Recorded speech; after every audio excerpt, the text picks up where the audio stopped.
everyone I love, everyone I know, everyone on this planet will die. Uh, Thought, when I say it out loud, kind of knocks you down, kind of makes it difficult to think. Why would someone start a video this way? Why would someone deal or say something like this on a day, any day? Um, it's a quiet thought, so thick, like fog, um, but it's inescapable, right? This isn't about death. This isn't about the act of dying. It's about the fear, the anxiety, the anticipation, the overall world we live in, and how we deal with it. Um, there's a low hum of panic when you start thinking about it, right? You kind of think, why is he? Why would I talk about death? What's going on? What's going on? Now, I'm 50 years old, and I've been to way too many funerals. And every time I go, I usually can kind of seem stoic, like I'm okay, I'm fine. But lately, I don't know if it's because I'm dealing with my mental health or I'm just getting older. Funerals hit me a little differently. Um, they hit me because I can feel the pain and the anguish and the grief, and I start getting anxiety around it. Why? Uh, when I go to funerals, I always hear how great these people are, how amazing they are, how great their lives were, how much they touched people. And in my own life, I have struggled with that. Um, when my mother died, I didn't really have grief. I didn't have the feeling of loss. I felt lighter. I felt not happier, but um, less sad than I thought I would. And I started blaming myself, thinking, uh, how horrible of a son must I be if I can't cry over my own mother? And then through time, effort, talking, working out things with my other family members, uh, I realized my mother and I's relationship were so jaded, so complex. Uh, I did not grieve, and I still haven't grieved fully the way that most people do. I didn't, I didn't put out into the world that I was sad. It was more like, yeah, she's gone. And I joke sometimes, and it is a joke, that my mother's dead, and my life has been better, good, bad, or ugly. It's been better. It's been better because I don't have the fear of her, the stress of her, the anxiety that she caused in my life daily. Um, and that's good for me. But what I've realized is I have children, and having children makes you start thinking, have I done this to them? Have I put them through something to where when I go, um, the love that they have for me will be kind of what I have for my mother, which is more animosity than love. It's more fear, loathing, aggression, anxiety, stress, depression than love. And thinking that way maybe isn't abnormal. I believe it is, but I don't know if it is. I went to a funeral today and I saw a woman who was almost 91 years old and her kids who were older, of course, and grandkids and so on, as great grandkids. And they talked about how she taught them life lessons. She loved to write and sing, and she liked being part of the community. She liked helping others, being there for others, supporting others. And they showed grief. They were happy that she was finally out of pain. They were happy that she was finally able to breathe, not with her lungs, but with her soul. Her soul was allowed to be free and to come back to go back to where she belongs. Her husband had passed away about 3 years ago, and they had 8 kids. A couple of kids had passed away. A grandchild or 2 grandchildren had passed away, and they had grief. But everyone said that she basically was the matriarch of the family. She was there to provide, to show, to help everyone grow and to be better. And I guess I had that with my grandmother Bragdon a little bit. When she passed away, my mother and my aunt, they changed. They changed almost like they didn't have a guiding light anymore, so they kind of just did whatever they had to do, and um, it turned more negative after she passed, which was not great for them. It wasn't great for me either, but it wasn't great for them more. Another example I give is a woman I consider more of a mother figure. Her name was Janet Morin. Um, Janet used to call me her brain. She would have coffee time with my wife. She'd help her do pictures. She, ran the missionettes group at our church. She was there for our kids. She was there for me. She struggled with something. She'd call me, and I'd come over and I'd help her. Um, Before I deployed to Afghanistan, Janet was diagnosed with cancer. And it wasn't one of those diagnoses where, oh, you'll be fine. It was more like, um, we're going to try to make you comfortable. We're going to try to make you okay.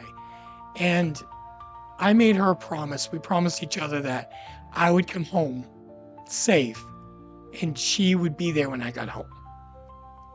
So when I got home, after my wife, the first person I saw after that was Janet. And she wasn't well. She was in a hospice, and she did pass away about a week later. And that hit me differently than when my mom passed away. It hit me differently because Janet, even though she called me her brat, Janet showed me, told me that she cared.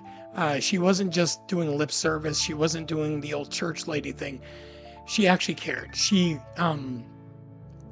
knew she wasn't, spectacular with everything, but she knew she could love her kids, her grandkids, and people who weren't her kids but wanted to be.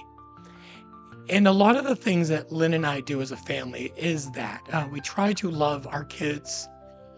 We might not be the best, but we try to love them. Um, and that's hard. So when she died, that was the first time, I think, the first time ever at a funeral that I couldn't control it. I couldn't control my emotions. Normally, even for my grandmother Bragdon and others in my family had passed away, it was sad, but I wasn't sad. I wasn't choked up. I wasn't emotional. Um, I was a strong, dutiful, whatever. I didn't show that pain, that anguish. I didn't blame God. I didn't, how dare you, God? How dare you do this? And I didn't do that for my mother either. I, good, bad, or ugly, I basically said, thank you, God, for taking her. Not because I didn't want her in my life anymore, but she had struggled for years, my mother, with so many different torments, from her love life to medication to sickness to mental health, that her going was probably the best thing for her and for everyone around her. Now, death of a parent, of a sibling, it's hard. It's really hard, and it can be expected. Like when my mother passed away, it wasn't like, oh, she lived such a short life. When my father passes away, he'll be older. Will I be sad? Yes. But it isn't like his life was short. And for some reason, I believe that's easier to deal with than other things. Other things, for an example, I know a couple who got married, great couple, beautiful people. Really, they really are, truly are. And she was pregnant. Their child didn't make it. It was heartbreaking. It was not just tear-jerking, not just emotional. It was one of those moments where if it had happened to me, I would have thrown my fist up to God and screamed, yelled. I would have blamed everything, including myself. I would have blamed the world, the heat, everything. I would have blamed every president, every person on the planet. I wouldn't be positive. I wouldn't be thanking God. I wouldn't be happy. And this couple, this is the amazing part. Okay, so I've known this couple for a while. They went to college with my daughter. I went to their wedding, and their first child was not born alive, and that child was everything they wanted. Uh, they both wanted a family. They both wanted to show God's love to their kids and to the world by their kids. And when this happened, they were destroyed. But they didn't give up. They didn't lose hope. Maybe they had a faith wavering moment, but their faith didn't go away. They didn't stop celebrating God or spending time in God's word or spending time at church or with people. They came together like a good married couple should. They found love in one another. They dealt with it together. Some days are better than others still, but they didn't give up. They didn't say, you know what, God hates us. We're never going to have kids. We're done. They took the time to mourn their loss, but also know that their child will be in heaven when they get there. And then they decided that it was time to have a family, and they tried again. And now they have two beautiful children, and they're celebrating their anniversary. And though that moment, that dark moment could have destroyed them, could have ruined them, could have changed the landscape of who they were. It did. It changed them for the better. It made them appreciative even more. It made them more of a blessing to others, because as a family, as a husband and wife, when you have loss, any loss, it helps you talk to people who've had similar losses. These two can now talk to other parents who have gone through this, and they can grow together and learn from each other. And that's a blessing. For me, I talk to soldiers and people and family members who have been deployed or been in the military and struggled with mental health.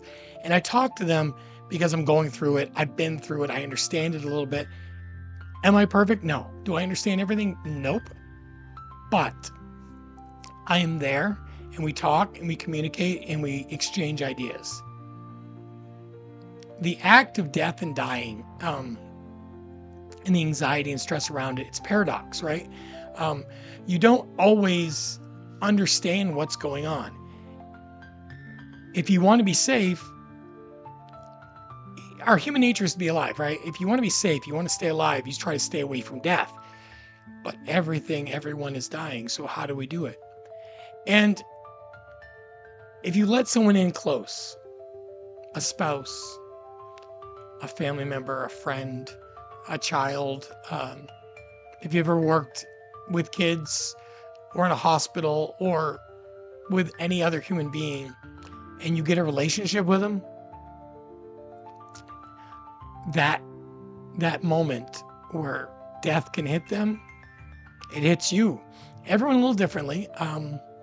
Honestly, today's funeral I went to was more emotional for me than my own mother's.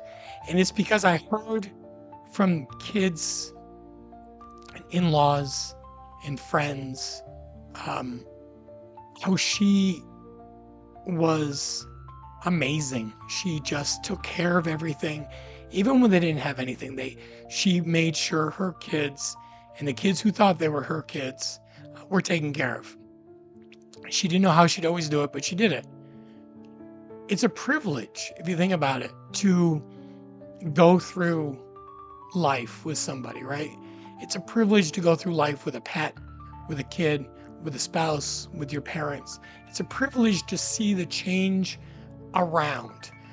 When my wife and I got married so long ago, I wanted my funeral, I wanted to be a mosh pit, loud music. I don't want that anymore. That's not who I am. I'm so much different.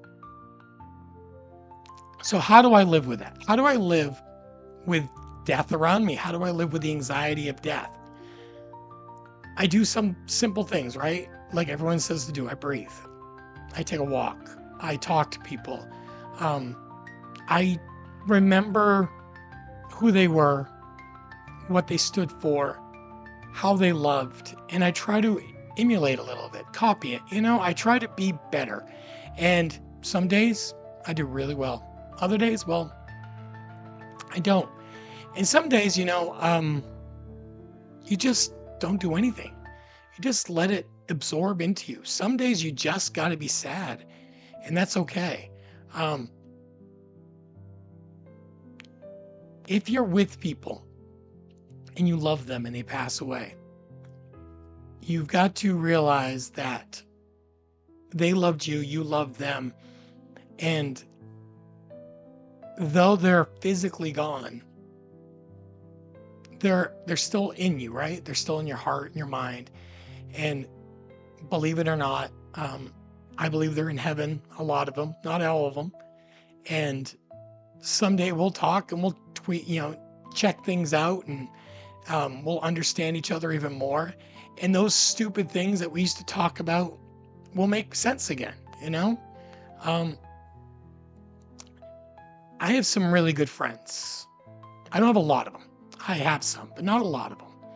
Um, Nate Shink is one of them. Nate cared about me when no one else did. And it's been my privilege to know him, to be his friend, to be his brother. And the day will come that one of us goes first. And I pray that we still have that relationship to where he shows up or I show up. Probably going to be me first. He's going to show up to mine. I'm older. It doesn't matter if we're 1,800 miles apart, 8 miles apart, in the same room, or in Afghanistan and in Arizona or New Mexico. He will always be my friend and my brother. I have made some new friends, and they're all important. The man who I named this after, David Ingracia, he's more than a friend to me. He is, I guess you call him a mentor. We went to visit him in North Carolina, and we talked, like it hadn't been 10 minutes, let alone 10 years. And he said, when I go, I want you to speak at my funeral. And it hit me that we don't live forever. He's not going to always be there. He's not going to always be the foundation in my life as a person. And that's scary sometimes. It's scary for all of us, right? When you have somebody that you really care about that maybe helped change who you were, they're not always going to be there. And appreciating them, loving them, caring about them, respecting them are all things we can do now. But when they pass, we need to also respect, care, and love them for what they did for us. I have a lot of anxiety, as I say almost every day. And my biggest anxiety over the last, honestly, 2 weeks hasn't been PTSD or a job or my dogs or my kids or my grandkids or my wife or going to Canada. My biggest anxiety has been the same for a long time. See, when we die, I don't know what happens. I've never died. I don't know if how I feel about the people in my life is always mutual. I don't always understand if the kids that I taught, the kids that I mentored, the kids that I respected, if they feel the same about me. And I'm actually really nervous. I'm going to die, and like 4 people are going to be there. And my kids are going to feel like I did for my mother.